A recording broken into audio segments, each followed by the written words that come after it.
Today on the show, we have Steven Borrelli, who's the CEO and founder at Cuts Clothing. Steven, welcome to the show. Welcome. Happy to be here. Heard a lot about the show and excited to, just talk and chat. Yes, I cannot wait to hear all the details. I was looking into your company, seeing your growth story, and I feel like everyone listening is going to have a lot to learn. So with that, tell me a bit about Cuts Clothing. How did you start it? When did you start it? Why? I really wanted to be my own boss. So I moved home from 2015 to 2017, and I call it like year zeros, where I just focused on learning e-commerce and manufacturing, teamed up with 4 guys, an accountant, a marketing guy, and a business intelligence person. And we created this nucleus of 4 guys that were, very ambitious, and we wanted to create the next $1 billion brand. And so we all had separate jobs at the time, and we were actually in 4 different locations. Carter was in Washington, Wenatchee. I was in LA. Sean, who was in Seattle, and Brandon was in San Diego. And we all were doing separate things, and we did that for a while, for 3 years, and we put all the money back into the business. And our whole focus as we launched the business was just do one thing really great, and that was the t-shirt. When you started Cuts, tell me about some of the early stories. I mean, you've got these other guys you're working with. Like, what did it look like in the early days? The early days was a lot of, and I hate using the word fake it till you make it, because that's kind of like, we weren't working hard, but it was a lot of, I call it blind faith. We had to have a lot of blind faith in things we weren't experts in to push through. One example of that was, we were working with this new manufacturer in China. We had just left our LA factory because it was just too expensive. And they said, hey, you need to be doing 10,000 units a month to really be working with us. And that was a lot of units at the time. We were a small business. We haven't raised money. So it was an enormous amount of units that we were over promising essentially. Mm-hmm. And we just sat down. I sat down with the factory and said, hey, we're going to be the biggest brand that you've ever talk to, because we're selling shirts online and no one's doing that right now. And, they believed me, and we put this big presentation together, how we're going to be this next great business. And that presentation was for them, but I think even more so it was for us to be like, okay, it was one of those things we had to put a flag in the ground and say, we're going to do this. Mm-hmm. And it really, gave us the blueprint and the confidence, and we put it out there, and then we manifested it, and it ended up coming true. So that was one of the early days things that I think has really helped us. And now we plan that way, and we vision out, and it's been a good thing for us to help us see the future. Yeah. So when you were early days, switching from LA, were there any interesting stories when you were going out trying to find new suppliers and, manufacturers and factories and whatnot? Like, anything interesting happening there? Because I feel like every founder I talk to is always like, one of them was like, we went to the factory and there was like smoke everywhere, and we kept wondering why all of our garments smelled like smoke. And the other one said, we just didn't get a delivery. And anything interesting happened in the early days when you were going out and seeking someone new? Totally. So we flew to Hong Kong, and we met with this agent guy. And so the first night he takes us out, and we go in Hong Kong. We'd never been there. And we thought, we were international businessmen. It was such a cool feeling. We landed in Hong Kong. They picked us up in a Tesla, and they drove us to our place, Mr. Borrelli on the signs. And it was so it felt like we were doing it. And it was just one of those moments that was really cool. But on the downside is they took us out, and then they kind of took us to like all the worst places we could go to, but we didn't know that at the time. Our first place was in this town in China called Yiwu. And very little Americans will ever go there. It's just, there's not a real reason to go. Mm-hmm. And we show up, and we had sent our fabric from the Philippines all the way to Yiwu, China, which cost us 20 grand to do. And we were like, this is going to be our place where that gets it manufactured. We get there, and we get to the factory, and it's like really bad factory, just not good conditions for the workers. And it was just not a good situation. There wasn't even a table for us to talk and meet. We were they put up boxes, and it was just, and we're like, well, we just lost $20,000. So we realized it there, we just lost our full Christmas order in 2015 or 2016. Mm-hmm. And at that moment, we honestly thought the business might be over, over. So we went from being international businessmen in Hong Kong to our Christmas orders weren't going to get there. Mm-hmm. So that was like the high and low of the trip. But then at the end of the trip, quick backstory, on my way there, this guy calls me and he's like, hey, I hear you're going to be in China. I really think you should go to this factory before you leave. It's a great resource. But the guy would not stop calling me. So I kind of thought he was like a telemarketer. Yeah. And Sean, who is our director of operations, I said, hey, Sean, you just take this call. And so at the end, when we were leaving that factory, we were down the dunks. We just realized we lost $20,000 worth of fabric because we couldn't have these people do it. It cost us. It was better to just let that cost be than try to make it work because it was such a bad place. Mm-hmm.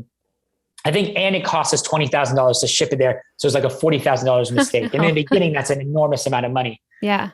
Then we go to this other town, which is 9 hours away. They stick us on a car and the guy doesn't know English. So we're just in a car in China going somewhere. We have no clue. And it's not like you can see, like when you're in like Mexico, you can kind of make out where you're going because you can understand the letters and you can kind of look it up. In China, it's just symbols. And you're just like, well, he could be taking us and get kidnapped. We have no clue.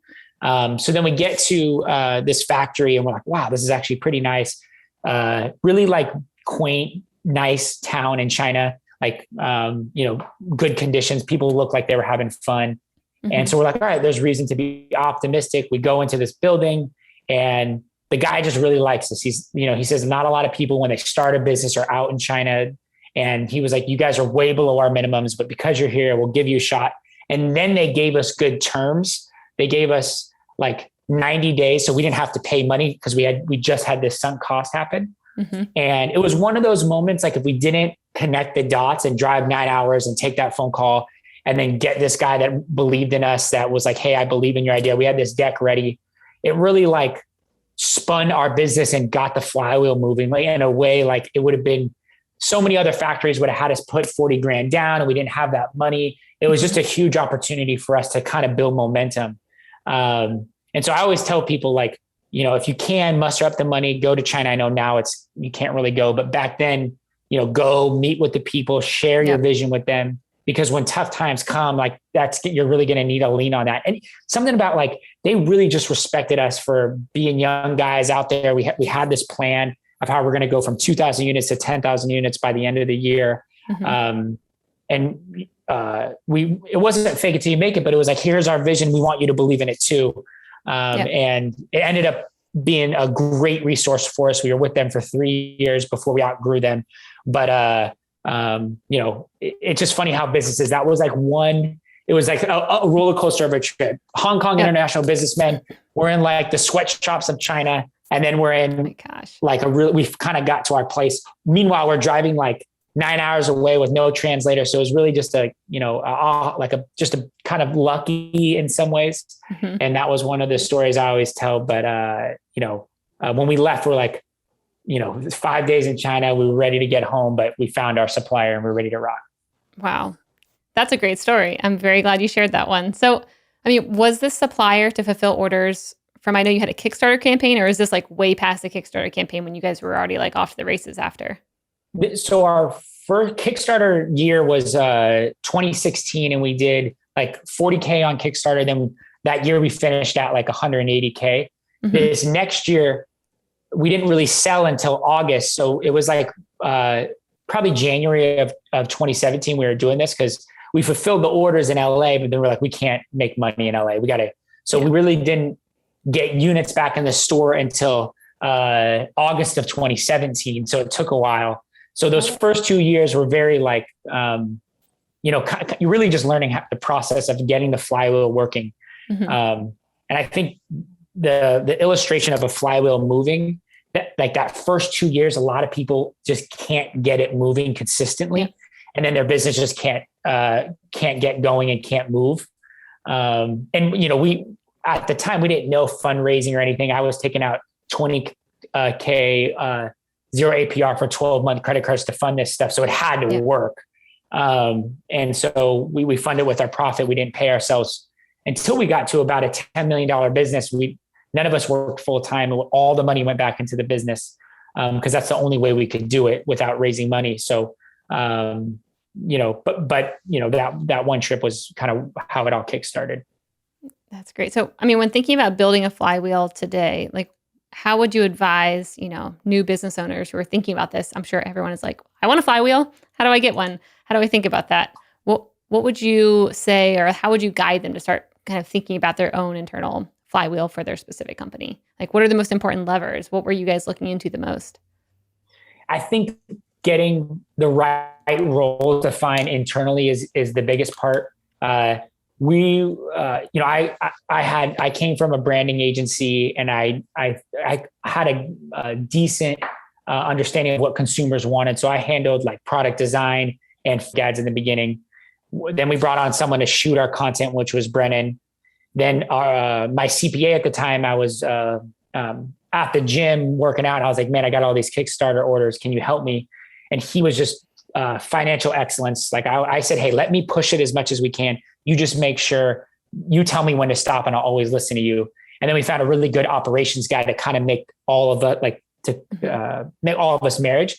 And those four guys, we never questioned each other. I would never question Carter because I wasn't in finance of like whether we should spend money or not, but he wouldn't question me of like how to spend money online on marketing. So that was the first step of like, we just had a good organization set up from day one. And then we just didn't spend money inefficiently. We spent money on products and marketing, and we always make sure our math works. I think a lot of times founders don't understand when the math of a business. So, I always tell this story. I sold barbecue gloves on Amazon, and I bought 5,000 of them. They were 15 cents. And I was like, I can sell them for $5 and I'm going to make so much money. The cost to advertise was more than the cost of the gloves. So I was going to lose money on every order, and I ended up just losing $5,000. I didn't understand e-commerce, but that lesson really taught me of like, you got to understand your CPA cost and, your cost of goods and your overhead. That equation has to work from the get-go if you're not going to raise money, or else you're not going to have profit. So we were profitable on every order. So we always had a little bit more inventory to buy every PO. And then all of a sudden the flywheel started working. We were able to get good lines of credit, and boom, we are where we are today because of that kind of structure. Yeah, that's great. I mean, that's what essentially everyone in every interview I've had says: hire the right people. And then, like you're saying, give them their lane, let them go, don't micromanage them. And so that's great. How are you guys looking at right now with all the craziness happening around supply chain? What are you all doing? Because it seems like you've, in the past now you've really been, ground level. You learned exactly how it works. Like, what are you all doing now to maybe stay ahead for the holiday season coming up? What are you looking into? Well, for next holiday season, we just finished Cyber Monday, and the supply chain is going to be difficult next year. So we used to, which was a competitive advantage for us, work on a 90-day schedule, which was unheard of for fashion. We would order things, get them in, and sell them. That helped in two ways. One, it helped us take less riskier bets because we would get data from customers, what colors they want. 90 days later, we would be able to order and be in our store. And then it also helped us on the back end because all we needed was 90 days of line of credit, and then we could sell the stuff before we had to pay it. So, but what once in the early days was a competitive advantage became a massive, deterrent this year because raw materials needed to be, booked out further, and you just got to plan way higher. So now all of next year's POs are already planned. Some deposits are paid because, things are taking longer. The ports are taking long times to clear through. And so just better planning and more like we've extended our timelines is how we're going to avoid, not having product to sell. So that's probably the biggest thing I think we're focusing on. Got it. Okay. So now you're just planning much farther in advance, where before you liked doing it in like a 3-month time frame because you're able to move quickly, and a lot of other people weren't doing that at the time. Now you're trying to catch up. Got it. Okay. Yep. So cool. And that's the thing about business. There's always different seasons of life where you're going to have to adjust to the times. And in the early days, that's what we had to do because we didn't have lines of credit. Now, tons of banks want to give us money. We've been in business for 5 years, and right when you hit that 4-year mark, people Yep. realize you're not a fad, you'll be around for a while. So then you can start leveraging debt and things like that. So we've been fortunate that we'll have that going into next year. Yeah, things change. You got to adjust. Yep. Yeah, agree. So I want to hear a bit about, as your company has grown, kind of what does that look like? I know you went from, just 4 guys doing everything, working part-time to now 50 employees. Like, what has that transition look like for you and the company? That transition has been the hardest for me as a leader, I think, because in the beginning I'm a doer, and I want to have my hands in everything, and Yep. I want to see how the product is, or how are our ads, finances, are we good? Like understanding, and because it means so much to me. As a photo shoot, is that image not what I envisioned? So scrap it. There's all these things that I wanted to have my thumbprint on, but as we've grown, we've really had to set up trust the people you hire, which is important. And also 2, just put in the right organizational structure so you can lead from the top and everyone has a clear vision. I think during the pandemic, we had, the start of the pandemic, we had 9 employees. Now after, 2 years of pandemic time, we're close to 50. And, we went through a phase where we hired a bunch of people and they didn't necessarily know what to do. So we didn't get good value out of them. And we really had to learn how to set a clear vision. We use OKRs, objectives and key results, which a lot of big businesses use. But that's been huge for us. So each department has their own OKRs that lead up to the vision of the business. And without having learned that system, I think we would have not grown the way we've done, because you end up hiring people. And if you don't have that system, you're kind of reliant on the employee alone. So you found employees that were just great doers and they could figure it out. And then those departments were good.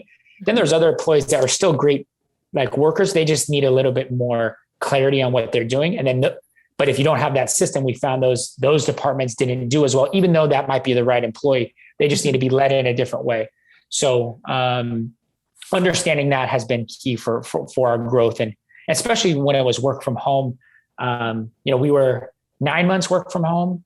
And with clothing, as you make things, like the product team, it wasn't just the product team that needed to be there. It was also the marketing team needs to touch and feel it because they're the ones selling it. And so we recently went back full time, and a lot of people said, "Hey, Steve, you could do a hybrid model. What's your policy? Everyone wants to work from home."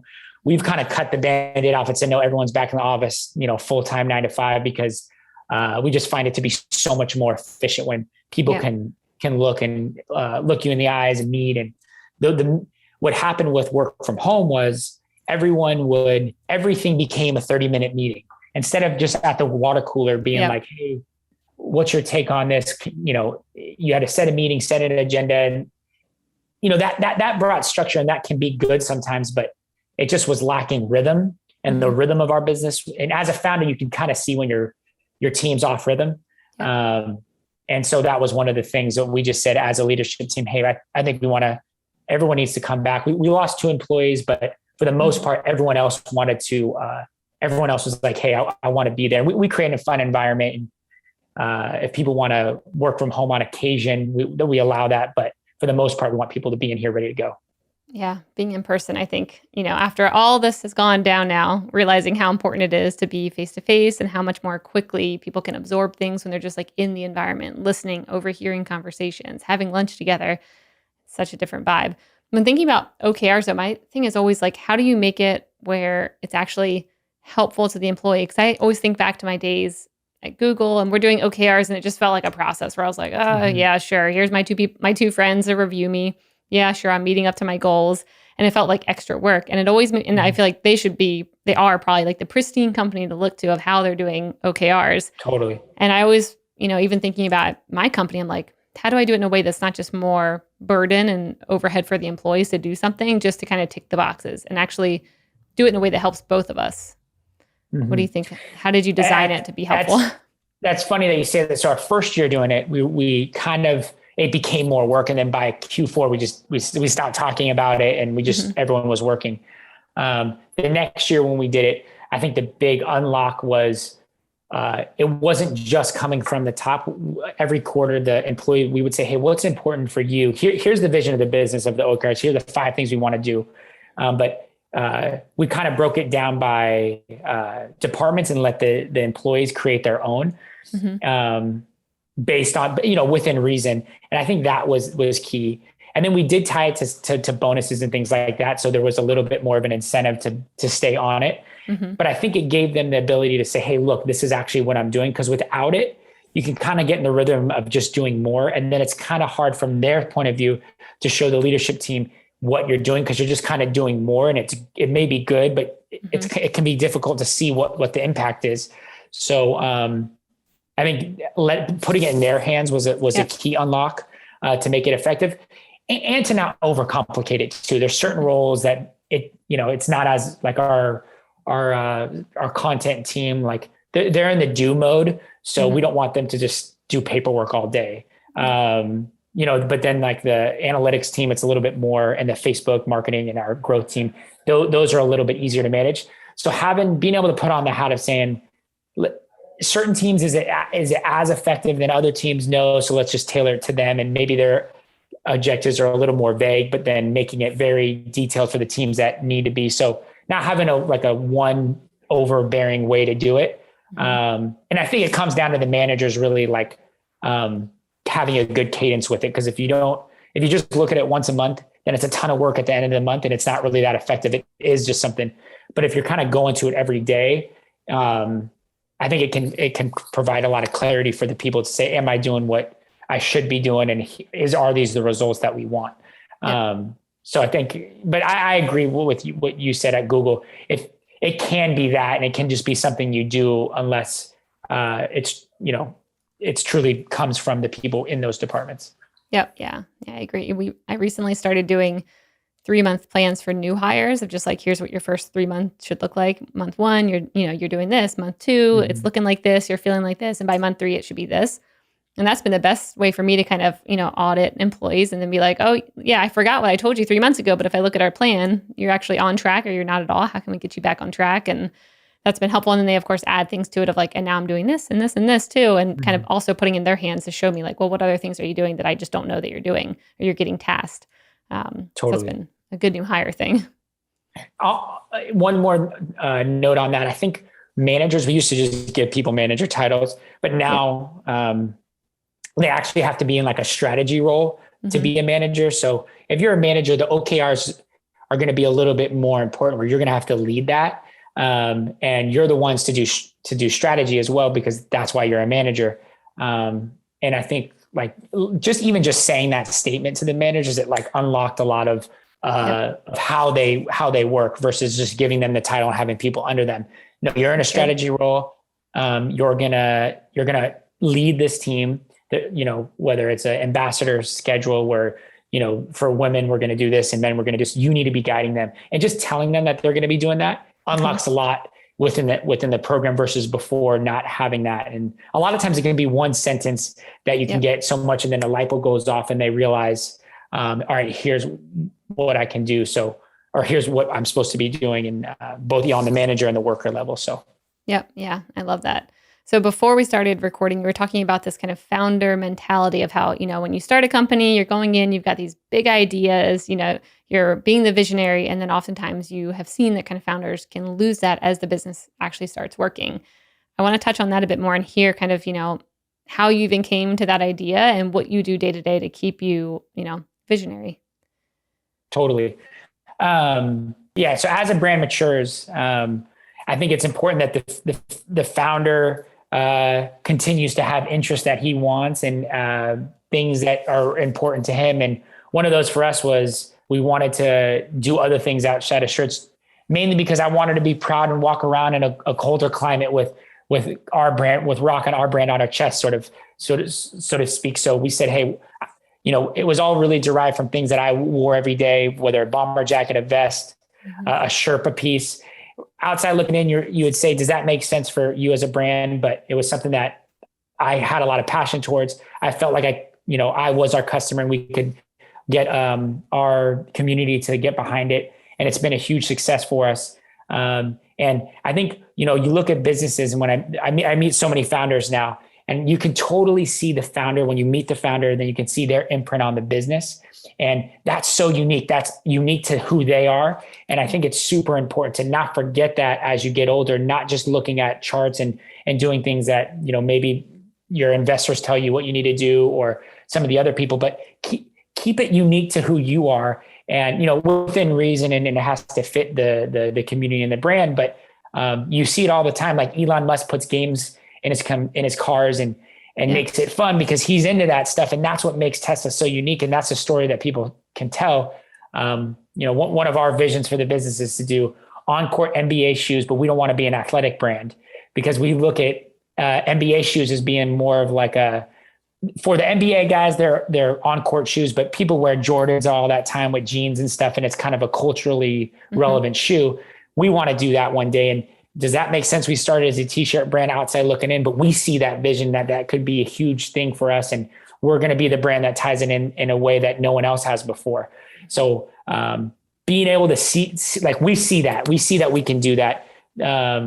As in, if I told someone, you might be saying, hey, Steven, I don't see how that connects, but it's up to us as a brand and as the visionaries to just show the customer how we're going to do that.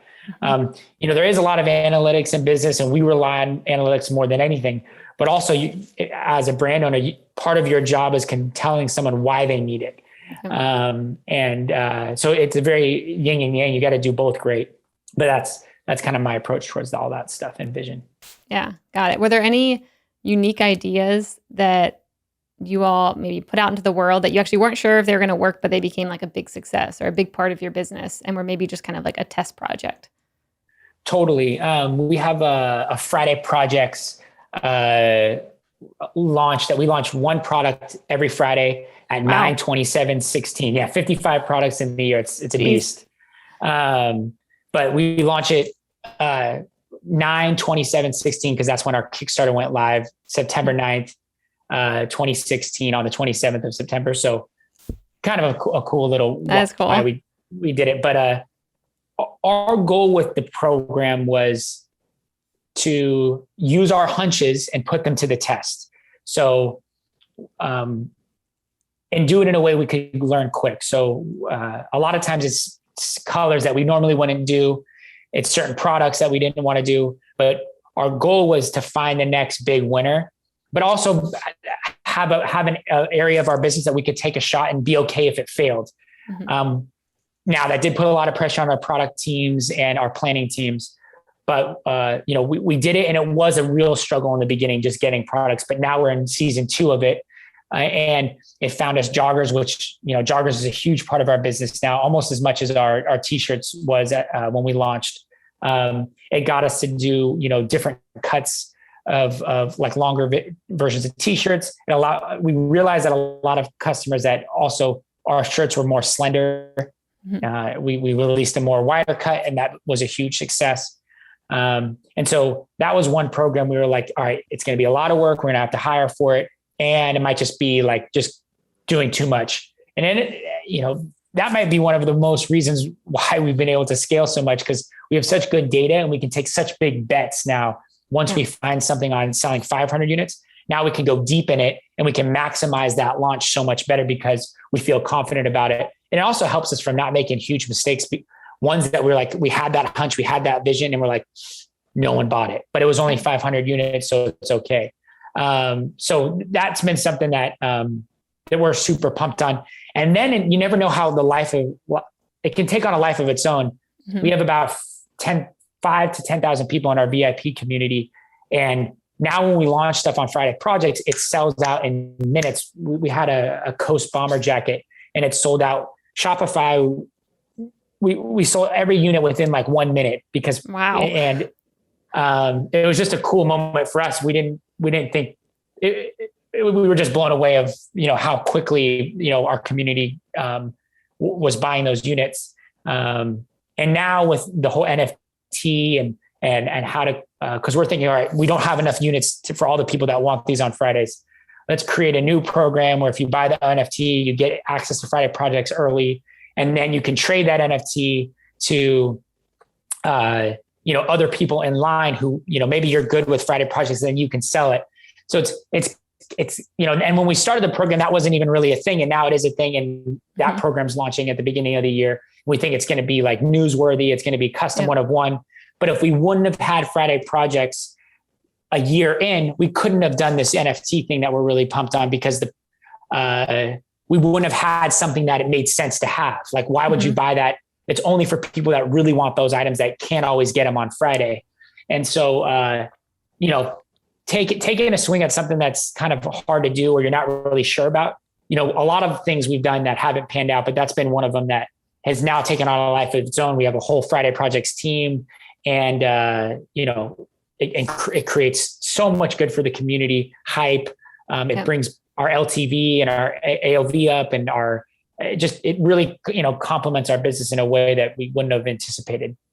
Wow. That's awesome. Really cool hearing how you're thinking about like NFTs. I mean, how do you keep that community engaged? How did you get them to come there to begin with, and then stay engaged where they're waiting for every Friday drop and, potentially me getting these NFTs and then trading them? Like, what are you doing to keep everyone in there kind of, happy and talking and actually feeling like a community? We do, one, I would say the first things we're consistent with it every Friday at 9/27/16. They weren't always, it took a while. It took like, a year to really get the program up where, people knew about it, and then we had good products that people couldn't buy, and that actually helped the program. So consistency was key. Then, we're big in clustering our customer base. So, if you order, our VIPs are people who have ordered over $1,000 within the first 90 days, and then 500, and then 250. And then we create different email lists and flows, and, even Facebook groups for each of those tiers. Each one tier gets, the VIPs of the VIPs get a phone call where they can talk to someone at any time about their order. They get free shipping.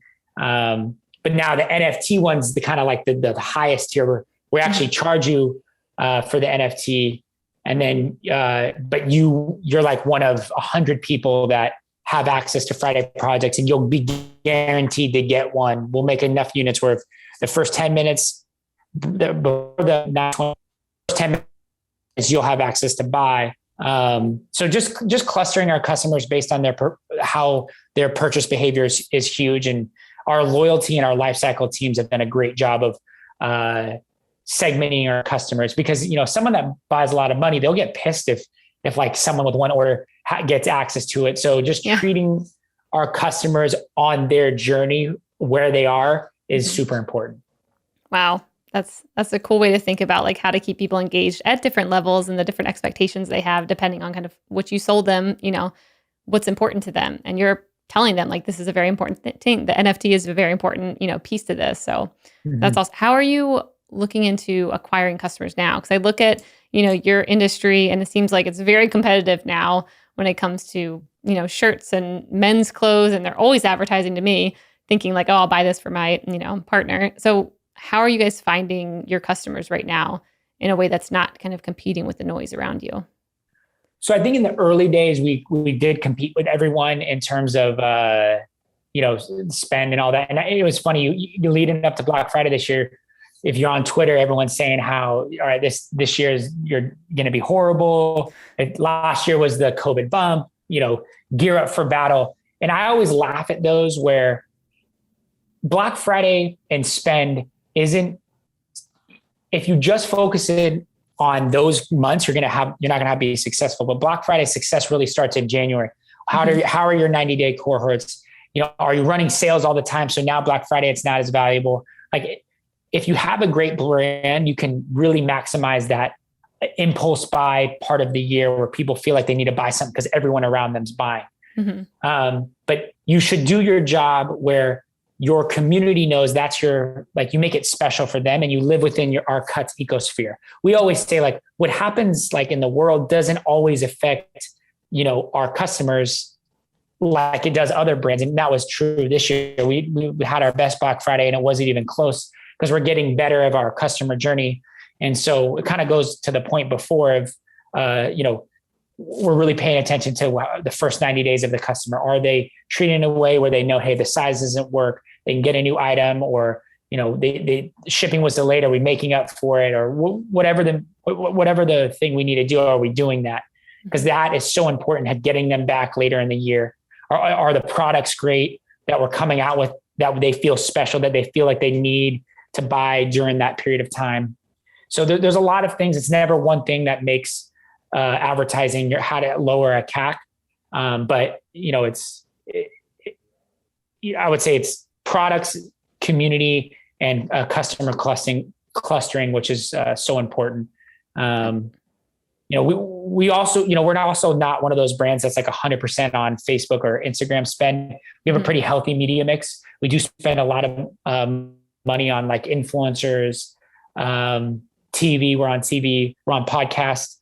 So we have a healthy diet. You don't want going into Q4 if you only spend on one channel. That would be tough. You'd be at the mercy of the algorithm. I always tell our growth teams, we can't be at the mercy of the algorithm. You need, in the early days we were, but after it's a kind of a self-fulfilling prophecy. You use it as like the way to kind of get your start, but you need good word of mouth. And how do you have good word of mouth? You have great products. You have a great program where the customers feel taken care of. They can return stuff. You just have a good business. And then that should allow you to decrease your percent of spend on your revenue year over year, because the flywheel is working. Now, if you have shit loyalty and you're profitable on your first order, but people never come back, that's not a good business. So you gotta have a good business. And one thing that's really helped me is I always look at S1s that come out, publicly traded companies, and you look at their hit, and everything's public. It's such a great roadmap for young businesses. And you see in the early days, their percent of marketing spend was high, but as you go, like Lulu's like 12 to 18% versus a lot of businesses on Facebook are like 50%. Over time, they've needed to rely on advertising less because they just have great product and a great community. So if you focus on those two areas as a young business, over time, you should be able to lean off of it if you're actually producing a healthy business. Got it. That's a good take. And I'll have to check out more S1s. I haven't done that for a while. Bring me back to my finance days. So earlier you mentioned influencers, and I want to hear how you're kind of playing in that arena. I know you've done some cool things on YouTube. I think you have something called Always On. It's the YouTube channel where you're talking to athletes and celebrities. So I want to hear, what was the vision behind that and how's it working? Awesome. So we have like a 3-prong approach towards community. We have a top-down, bottoms-up, and an organic content strategy. So the top-down is we work with like guys behind the board, like, MLB players, country singers, rappers, guys that, are the world's most ambitious people. And that's what we focus on. And we never ask for anything from them. We don't pay them. We just say, hey, we got a shirt with your name on it. Let me know if you like it, if you want more. A lot of times, in influencer marketing, if you go straight to payment, you're not going to have success. So if we're doing our job, finding people that actually are our community, but just influencers and athletes, they should want the product more than just once. So our arbitrage is that we have a great product that they want over and over, and then therefore a relationship's built. And that's our approach with like the top tier celebrities, because we're a startup. We don't have millions of dollars to pay them. Then we have a bottoms up approach. We work with like really micro guys, people with not a ton of followers that just are really like almost like VIP customers, like people who are just so passionate about cuts in our brand. And we task them to, for our Sherpa piece, they have to do X, Y, and Z, and there's campaigns every month. And having both of that is just a healthy diet of community. And then our content marketing strategy is how we showcase to both of those areas kind of what we're doing. And we use the top-down approach to get it's a feeder system into doing Always On. We did one with Mariano Rivera, which is like a great closer, and he's become a brand friend. I actually talked to him, a couple of days ago, and just doing things in the business that show people that we're always on. It's a slogan we say at Cuts. You're always on, whether you're at a movie theater or on a day party. You're not going to be one of those guys that's too drunk or any of that. You're going to be a good representation of your family and your community and Cuts. And we always want you wearing Cuts. So it kind of goes both ways. And we try to find professional athletes or people that are also always on. Wow. I love that. It's a good way to think about like the all-encompassing brand strategy and how to kind of get everyone to also be showcasing that wherever they're going and that mindset. That's Mhm. really cool. Are there any new platforms or platforms or advertising strategies that you guys are trying out right now that you're not really certain if it's going to work out maybe as well as like TV or Instagram, but you're putting some bets there? TikTok, their native ad platform, we're spending a ton of money. Hmm. And the conversion cycle is a little like wishy Hmm. washy to understand if the attribution's there, if it's actually making conversions. The impressions are great, Hmm. but so it's a little bit of a, um, it's not as black and white as some of the other platforms. Yep. Um, One thing that's really helped us as we've scaled off Facebook and started putting our budgets elsewhere is just post purchase surveys of where you found us. Hmm. It sounds like a basic thing to do, and every brand I say it and they're like, oh, I've never thought of doing that. Yep. It's like the old school way of doing marketing, but it actually makes a huge difference and it helps you with attribution. Because GA is not always going to be perfect. People like to double count, but that's like your customers telling you if you do it consistently, it's not going to be perfect, but it'll give you a good indication if spend is like completely wasted. Hmm. And so we've done that, and TikTok has shown to be, not crazy great results yet, but Hmm. we believe in that they've had updates quarter over quarter. So I feel like the audience is there, and it's kind of one of these things we just got to push it through as long and kind of let them catch up. And I have faith that they'll get it there. Yeah. Are there any secondary platforms that people are saying they're coming from that you were surprised by? Snapchat actually. So like Oh, interesting. but I actually read something the other day for audiences 18 to 25. It's the number one platform. When I started the business, I was 25, but now I'm 31. Yeah. So, that's another thing. Brands do get older. And so you have to, this is like the first year we're actually thinking, hey, we actually got to make sure we meet customers where they are that Hmm. are younger. So we've recently upped our spend, and again, not the greatest attribution in platform, Hmm. but that when you do post-purchase surveys, another thing that shows it can be a great way to onboard customers. I think that's a big thing too, is in-platform data. Even for Facebook, the new privacy stuff has been so bad. You need a Hmm. good internal way to look at all of your ad spend and revenue. And with those post-purchase surveys, that can lead you to understanding what's being effective. And you might realize Facebook at this spend level is really efficient, but as we go to this one, it becomes less. You can actually find some low hanging fruit on some of these other channels that can actually make your overall, we call it our MER, or overall marketing spend versus revenue, actually decrease. So you just got to have a good growth lead that understands levers. Hmm. And then, he's kind of like playing like offensive GM where he's, 1 month trying this, and he'll have if he's there long enough, he'll have a good flow of understanding when to take certain bets. Hmm. Very cool.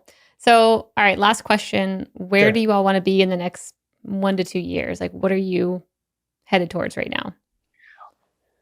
So I think in this next phase of cuts, we've done our first 5 years, and now we're going into a full lifestyle brand with, head to toe products. I think more than anything, we really want to connect on a physical standpoint with our customers. And, we want to inspire them to live ambitiously and to get up and believe that they can do things that they put their mind to. Our story is, 4 guys that haven't raised money from small town Wenatchee, Washington. Hmm. And, we use cuts as our vehicle to live out our dream. And we want to provide that opportunity with our audience. And to start the year, we're coming out with our first challenge, what's called Cuts Carpe Diem. And we're really excited that it's going to be a way to engage our community and to think of new ways to get up off the couch and to maybe start that business that they want to, or ask that girl out that they've been seeing at the grocery store every week. We want to motivate them, and I think with the pandemic, we haven't been as physical. Hmm. To this point, we should have been much more physical, but we've kind of been forced not to be. We have 4 pop-ups going on next year: 1 in LA, New York, Seattle, and Chicago. And I think those will be great areas that we get to finally connect with our audience. They get to buy merch. We get to bring our top influencers and athletes there. And that's going to be something that I think is really missing. So that's going to be super important for us to really connect. So that's our real big focus, because that's how we're going to live on more than just 5 years. Yeah. Wow. There's definitely a lot of pent up demand for all of that. So it'll be fun watching how you guys do that and what it looks like. Very exciting. Definitely. Steven, thank you so much for coming on the show today. It was really fun getting to hear about what you all are doing right now at Cuts and where you're headed. Thank you. Yeah. Where can people find out more about Cuts? Cuts.com. It may be cuts.com when this comes out, but Cuts Clothing will redirect to, we're on the final yard line of buying it. But, and then at Cuts, CUTS on Instagram, at Cuts on TikTok, at Cuts Clothing on Twitter. So either one of those will work. Yeah, I would just say, whoever's listening, that, my mom always used to say this every day, but it's so true. Whatever you put your mind to, you can accomplish. I think that slogan's almost been lost with not as moms not having a biggest voice, but my mom used to say to me every day when I left for school in the morning, and I felt like it became my magic, like, juice that I had on everyone else that no one else had, because simply just because she told me that. And so, those words, and really believing that, like, I didn't really believe it when I was young, but as I started having the littlest wins, I started really thinking it. And then that's led to a lot of success. So, hopefully that's some last words of encouragement. I love that. That's great. Go mom. All right. Well, thanks so much, Steven. And until next time, this is great. Thank you. Awesome. Thank you.